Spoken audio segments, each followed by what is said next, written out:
Ini angkatan 2003 wes. Berapa tahun? 2022, 2023 udah. Oh, dulu kan sama surat juga. Iya. Oh, Masya Allah. Masih harus ngotot itu. Seperti ini. Bukan ini maksudnya. Assalamualaikum Sobat PGJ. Senang banget nih kami bisa menyapa kembali Sobat PGJ dalam segmen Cuan, bincang-bincang bareng perusahaan. Jadi segmen ini merupakan bagian dari program observasi lapangan untuk mata kuliah pemeriksaan manajemen dari Fakultas Ekonomi dan Bisnis Prodi Akuntansi FEB-UGJ, kuliahnya para juara. Nah, perusahaan yang akan kita observasi pada kesempatan kali ini merupakan PT Jasa Marga yang merupakan salah satu badan usaha milik negara yang bergerak di bidang penyedia layanan jalan tol dan bisnis terkait lainnya. Adapun materi yang akan kita bahas pada kesempatan kali ini mengenai hubungan industrial yang merupakan hubungan pihak yang berkepentingan atas proses produksi baik barang maupun jasa di perusahaan. Untuk pembahasan terkait hubungan industrial yang ada di PT Jasa Marga ini akan dibahas bersama Bapak Budimin selaku Senior Manager Business Support PT Jasa Marga. Baik Bapak, selamat sore. Gimana kabarnya Bapak? Baik, alhamdulillah sehat. Alhamdulillah. Baik, Bapak mungkin masuk langsung ke pertanyaan yang pertama ya Bapak. Untuk pertanyaan yang pertama mungkin kan PT Jasa Marga ini namanya sudah sangat besar Bapak, dan banyak sekali muda-mudi yang ingin bergabung bersama PT Jasa Marga ini. Nah, dalam proses perekrutan karyawannya sendiri, apakah PT Jasa Marga ini memiliki perjanjian kerjasama dengan para calon karyawannya? Disebutnya mungkin kalau di kita perjanjian kerjasama itu adalah apa ya, disebutnya kayak fakta integritas kali ya. Jadi nanti kalau calon karyawan yang sudah ditetapkan menjadi karyawan, dia akan terikat dalam satu keterikatan kerja seperti yang dimaksud itu. Nah, dalam proses penyusunannya itu apakah ada negosiasi dengan calon karyawannya atau langsung tertera poin-poin yang harus dipatuhi para calon karyawan, dan biasanya itu sama siapa pihak yang menyusun? Kita sih bentuknya nggak seperti itu ya. Mungkin kalau di kita kan ada kelompok karyawan, apalagi kumpulan karyawan yang disebut serikat pekerja. Yang ini disebut serikat karyawan Jasa Marga. Itu memang sebagai perwakilan dari karyawan dengan pemerintah di dalam membahas tentang hubungan yang berkaitan dengan kesejahteraan karyawan tentunya kan, terus kepentingan karyawan terhadap perusahaan maupun sebaliknya. Oh, berarti langsung nanti urusannya itu dengan serikat kerja langsung? Ya, di situ kan tertera ada namanya perjanjian kerja bersama, atau hubungan karyawan dengan perusahaan yang berkaitan dengan operasional itu ya. Tadi kita memang pada saat otomatis karyawan tersebut kalau sudah diterima ya dia berarti harus mentaati semua peraturan yang ada di dalam perusahaan. Nah, aturan tersebut memang sudah tertuang sebelumnya, sudah dirumuskan, tinggal dasar-dasar aturan tersebut apa ya, tadi misalnya tentang perekrutan, tentang karyawan yang bertujuan untuk ya tadi untuk sebagai landasan di dalam hubungan antara karyawan dan perusahaan. Tapi kalau berkaitan dengan tadi kesejahteraan, kita ada kelompok serikat karyawan. Itu yang menjembatani itu antara manajemen dengan karyawan. Selain menjembatani antara manajemen dan karyawan, fungsi dari serikat kerja ini sendiri biasanya buat apa? Adakah fungsi lain atau hanya sebatas manajemen antara pihak atasan dan karyawan? Ya tentunya membantu perusahaan dalam mewujudkan tujuan perusahaan dalam pelaksanaan operasinya. Artinya ya seperti itu. Tetapi kan tujuan perusahaan juga itu harus dipinang juga dengan kebutuhan karyawan. Kemudian kebutuhan karyawan kan nggak jauh dari kerjaan. Karena seperti itu, biar timbal balik antara karyawan ke perusahaan ke karyawan, memang mempunyai masing-masing istilahnya simbiosis lah ya disebutnya mungkin. Dalam istilah biologi dulu ada simbiosis mutualis. Nah, kalau misalnya di sini kayak kerjasama dalam bentuk apa nih? Kalau kerjasama perusahaan, kalau perusahaan sendiri bentuk kerjasamanya ada nggak kerjasama perusahaan nggak? Kalau perusahaan sih kerjasama itu ya dalam hal apa? Banyak perjanjian kerjasama kalau perusahaan. Perjanjian kerjasama dengan BUMD lain, perjanjian kerjasama antara jasa marga dengan pemerintah, perjanjian kerjasama antara jasa marga dalam hal ini manajemen dengan karyawan, macam-macam gitu. Dalam pengoperasian jalan tol ini kita diberikan mandat ya istilahnya hak konsesi untuk menyelenggarakan membangun jalan tol, mungkin yang tadinya belum berbentuk jalan tol mengoperasikan. Nah, nanti juga kalau sampai hak konsesinya udah habis ya kita serahkan lagi ke negara. Jadi kalau pertanyaan apakah perusahaan memiliki perjanjian kerjasama? Ada kerjasama antara BUJT dalam hal ini jasa marga. BUJT itu Badan Usaha Jalan Tol ya. BUJT dengan pemerintah. Apa bentuknya? PPJT, Perjanjian Pengusahaan Jalan Tol. Nah, itu kita ada PPJT. Nah, sebenarnya kita nggak memiliki tanah ini, jalan tol itu punya negara. Bukan punya jasa marga, itu punya negara. Tapi jasa marga diberikan hak konsesi untuk menyelenggarakan jalan tol. Nah, negara ini nih, jasa marga silakan ini ada tanah, bangun, operasikan. Nanti sampai sekian tahun, kalau sudah selesai, kamu balik. Tapi kan jasa marga sahamnya kan juga punya pemerintah kan. Nantinya keuntungan yang didapat itu akan lari ke pemerintah juga. Bukan lagi ke pemerintah. Iya, gitu. Tapi jangan lupa, sekarang ini BUJT itu tidak hanya jasa marga, ada pihak swasta. Dari Jakarta, kalau kamu dari Jakarta, taruhlah Jakarta itu mana? Contohnya dari Taman Mini atau dari Monas. Nah, itu kalau jalan tol tuh udah sampai ke Jawa Timur, jadi jalan nyambung semua, nggak putus. Nah itu sekarang. Kalau dulu enggak kan, spot-spot ada jalan tol di daerah sini, ada jalan tol daerah sini, ada jalan enggak, sekarang menyambung semua. Nah sekarang nggak usah jauh-jauh lah, dari Cikampek ya. Cikampek itu dari Cikampek, Cikopo sampai Palimanan itu jalan tol kan? Itu jalan tol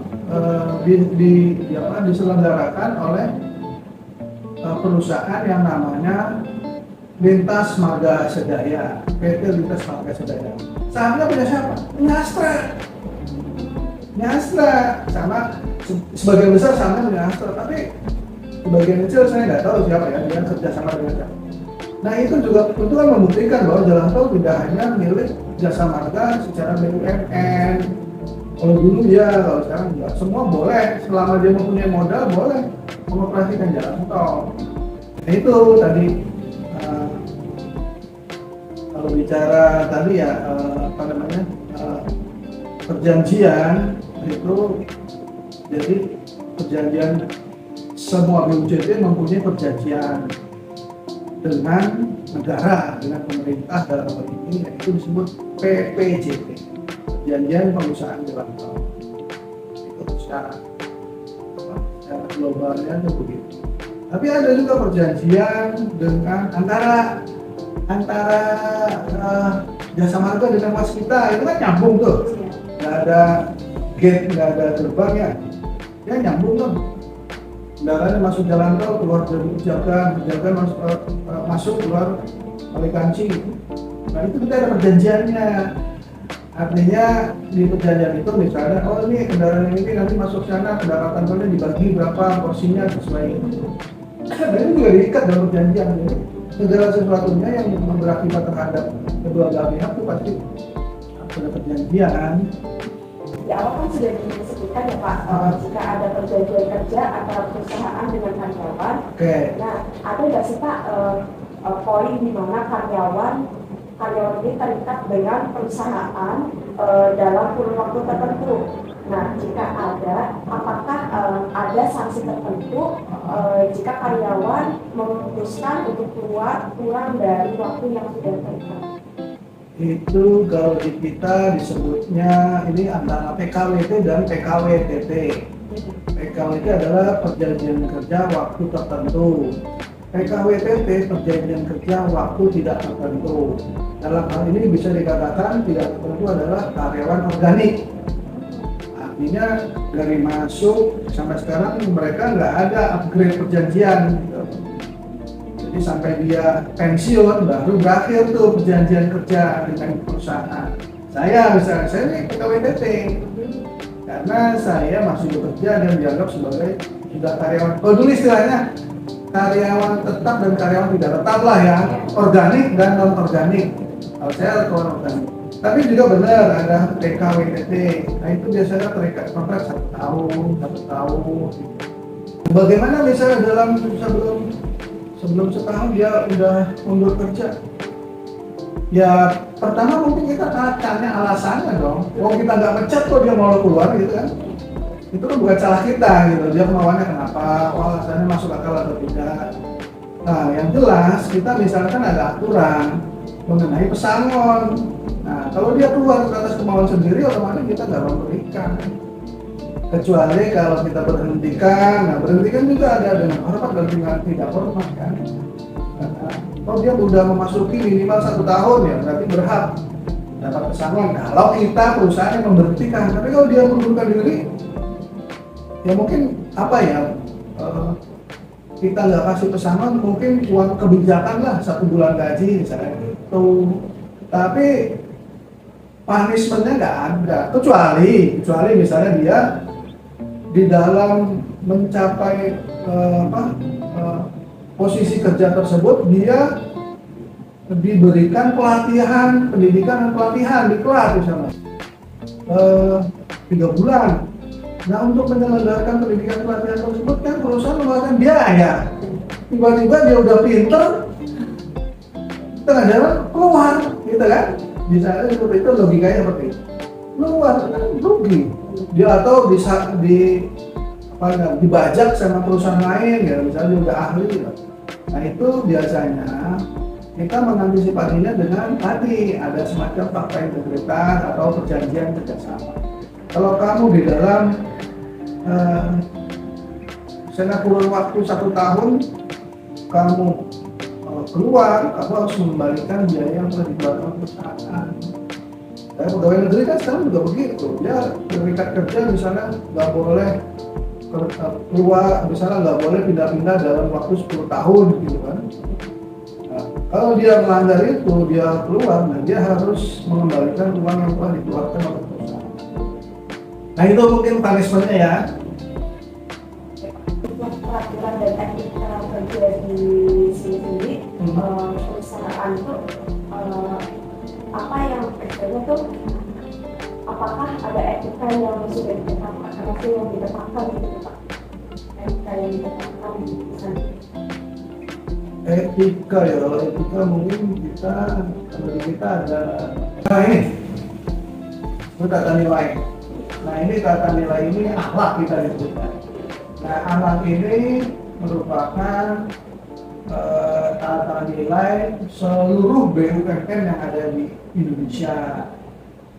Pertamina, Telkom itu pakai akhlak. Tinggal kita mengimplementasikannya aja. Misalkan saya nih sudah mengetahui tata nilai perusahaan adalah akhlak, dan saya harus men-sharing ke teman-teman di sekitar saya, ke bawahan saya. Apa tuh misalnya akhlak, amanah, memegang teguh kepercayaan yang diberikan. Itu juga etika kan maksudnya kan. Dalam akhlak ini nanti ada turunannya, amanah ini apa? Kita harus apa gitu. Nanti ada juga di sampingnya, kita tidak boleh apa gitu.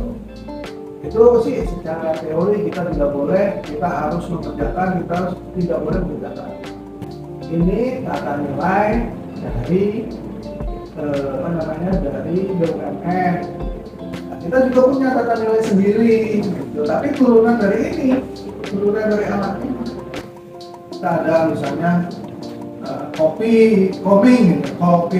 Nah itu apa kopi morning misalnya? Oh iya kita kumpul bareng pagi-pagi jam sekian sambil minum kopi, apa terus?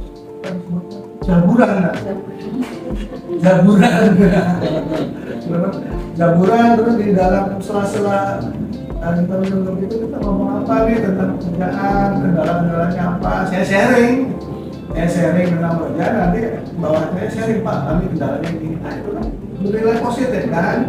Itu masuk kategori ahlak yang mana nih? Misalkan, oh itu bisa masuk ke yang harmonis Pak, saling peduli dan menghargai perbedaan. Bisa juga masuk dalam tata nilai ahlak yang mana? Yang kolaborasi. Nah itu. Jadi semuanya tata nilai ini bisa diturunkan ke tata nilai yang di perusahaan, skop perusahaan sini, di cabang ini, nanti implementasinya seperti apa? Kopi morning, terus ada lagi hibar kegiatan bareng misalnya. Bareng ngapain aja misalnya kita setiap 5 pagi ada senam, terus kadang-kadang sebulan sekali kita ada tuh kalau jalan-jalan tuh. Jalan santai kemana, misalnya ke Talun, lewatin kebun-kebun atau rumah-rumah penduduk. Nah, itu tujuannya tadi, selain olahraga juga untuk kolaborasi. Untuk di sini sendiri, apakah ada peraturan kedisiplinan yang spesifik untuk karyawannya? Ada pasti. Itu ada tingkatan-tingkatannya. Kalau misalnya pelanggaran kecil, paling surat peringatan. Sehingga surat peringatan juga tuh ada peringatan 1, peringatan 2. Ada nanti di atas surat peringatan misalnya surat teguran atau apalah, nanti sampai yang lebih tinggi adalah surat pemecatan, pastinya itu ya. Karena kalau nggak dibatasi itu kan nggak jelas punish and reward-nya, kan? Sebaliknya kalau orang yang karyawan yang berprestasi juga kan pasti harus sudah lazim dia menerima reward. Nah, reward juga itu bisa bentuk bisa berbentuk tadi penghargaan, tapi juga bisa bentuk dalam nominal kenaikan gaji. Kamu berdua kerjanya sama-sama, tapi satu lebih rajin, datangnya lebih pagi, setengah 8 dan datang pulangnya malam.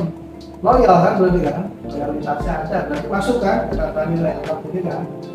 Ya, tentunya pada saat nanti akhir tahun ada kenaikan gaji, kamunya terima 1.000, mungkin temannya yang gaji cuma 2.000. Nah itu bentuk reward juga. Begitu juga di Jaspro, tiap orang tuh beda-beda jasa produksi. Jaspro tahu kan? Bonus. Nah, itu bonus itu merupakan penghargaan perusahaan kepada karyawan yang diambil sekian persen dari laba yang didapat. Apakah perusahaan jasa marga ini selalu menjawab aktivitas karyawannya, Pak? Kalau setiap pekerja kan dia harus ada nih outputnya, apa sih selama ini dikerjakan gitu kan? Saya akan nanya, ini kamu dalam sehari ini outputnya apa nih, kerjaan apa gitu kan? Harus ada hasilnya dong. Gitu. Jadi kalau meninjau, mungkin sebetulnya memonitor lah, bisa diukur dari output yang diberikan. Kalau dia nggak ada outputnya, dulu nggak kerja dong, gitu kan? Logikanya gampang seperti itu. Misalnya, adik-adik dari bagian akuntansi, outputnya apa nih? Pertama, mungkin kalau tiap tahun menyusun anggaran. Kedua, menganalisa anggaran. Nanti menganalisa anggaran, terus hasilnya melaporkan. Dari laporan itu dievaluasi. Dari evaluasi berarti nanti di review, di update sampai benar-benar kayak di laporan.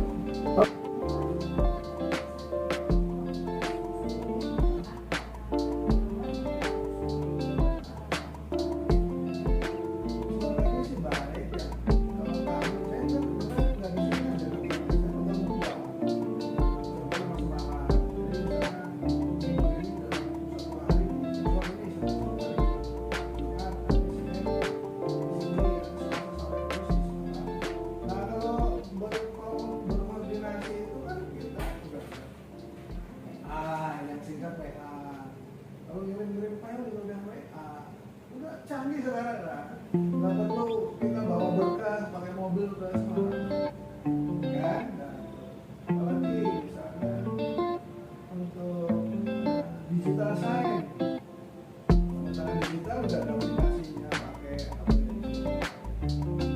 Jadi saya pada saat ada dokumennya ada di Semarang, ini di sini, ini dokumen tinggal pakai dokumennya itu.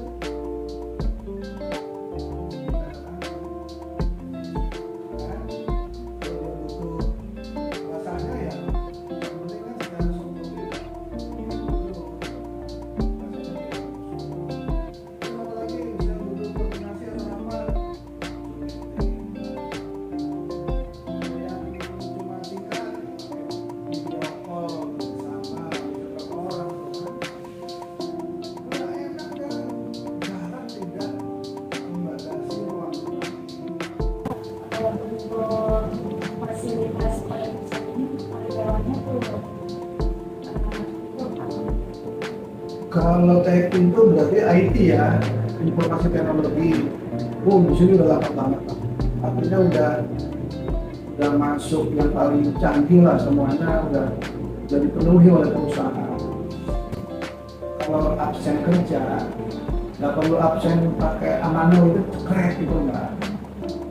Cuma dulu pakai fingerprint ya, tetapi fingerprint harus di depan kantor kan? Iya, langsung kantor. Langsung ke kantor, tapi ini enggak. Itu udah pakai aplikasi namanya Jamprint. Absen dari sini. Kita bisa absen di mana aja. Cuma kalau kita absen nggak di kantor, kita ketahuan kan karena ada GPS, Global Positioning System. Itu boleh GPS, jadi dia akan menanyakan kenapa kok absen di luar kantor. Kita beri alasan, misalnya sedang perjalanan dinas. Kalau udah kerjasama kan.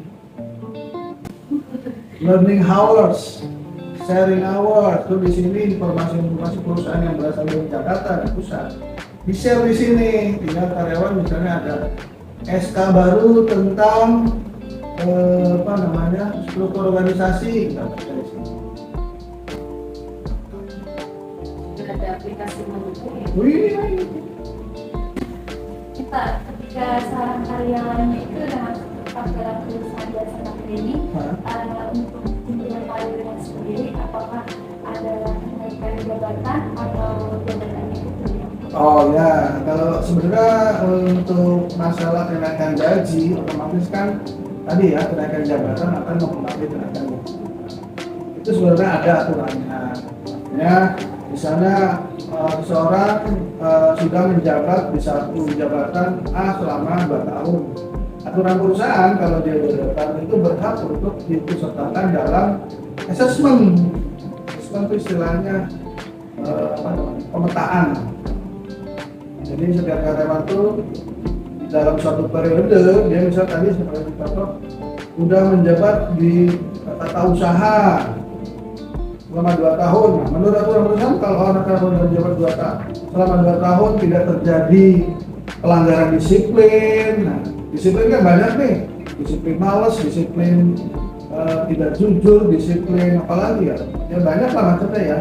Pelanggaran tidak pernah mendapatkan pelanggaran disiplin, berhak dia mengikuti promosi lah istilahnya ya. Tapi itu harus dites kan. Tesnya juga kan kita punya standar juga. Misalnya tes IQ, terus tes IQ sama tes kemampuan di tempat yang akan diisi. Satu kursi kosong diperebutkan 5. Ini kan yang diambil nggak bisa 5 misalnya. Nah, itu di dalam posisi yang mau dituju itu dia sudah berkompeten belum? Oh, udah menguasai sedikit, tinggal adaptasi sedikit. Tapi kalau yang nol sama sekali ya, perusahaan juga memerlukan baik buruknya maupun ruginya. Yang pasti sih jasa marga itu jelas lah arahnya ya, aturannya ada, arahnya jelas. Selama tadi hal-hal yang bisa menghambat jenjang karirnya itu tidak dilaksanakan, tidak dilakukan, udah aman.